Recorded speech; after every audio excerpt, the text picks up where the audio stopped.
Une république au Maroc à la place de la monarchie, c'est le rêve de Nadia Yassine, une femme qui fait parler d'elle. Nadia se bat pour un retour aux fondamentaux de l'islam, un islam ouvert qui accorde une place importante à la femme. Elle est la chef de la section féminine du mouvement islamique Al-Adl wal-Ihsan. Ses idées politiques gênent le pouvoir marocain. Nadia Yassine est en procès depuis plus de 3 ans. Après 7 reports, son procès devrait s'ouvrir le 7 janvier. Jean-Marie Lemaire et Amélie Amiot l'ont rencontré. Ne vous fiez pas à ces airs de femme au foyer tranquille. Peu de personnes déchaînent autant les passions au Maroc que Nadia Yassine. La porte-parole du mouvement islamique Justice et Bienfaisance n'a pas peur des déclarations fracassantes. Et tant pis si ça dérange. Je ne suis pas disciplinée, j'ai plutôt un caractère d'artiste. Je fais de la politique par accident. Je ne fais pas du tout de la politique parce que c'est ma vocation. À l'origine de son engagement, son admiration pour son père, le cher Yassine. Alors qu'elle a 15 ans, le chef du mouvement islamique est placé de force en asile psychiatrique car il a nié la légitimité religieuse du roi.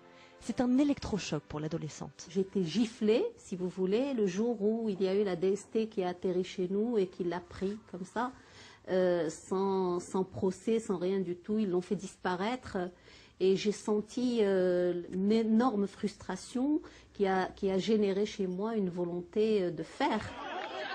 Depuis, Nadia Yassine se bat sur le terrain des médias pour imposer les valeurs d'un islam qu'elle promet tolérant. Pour se faire entendre, la militante bouscule les tabous. Résultat, elle risque 5 ans de prison pour avoir osé utiliser le mot « république » et c'est une injustice selon son avocat. Nadia Yassine n'a fait qu'exprimer sa préférence pour le régime républicain plutôt que le régime monarchique. Donc en fin de compte, ça reste dans la limite de la liberté d'expression.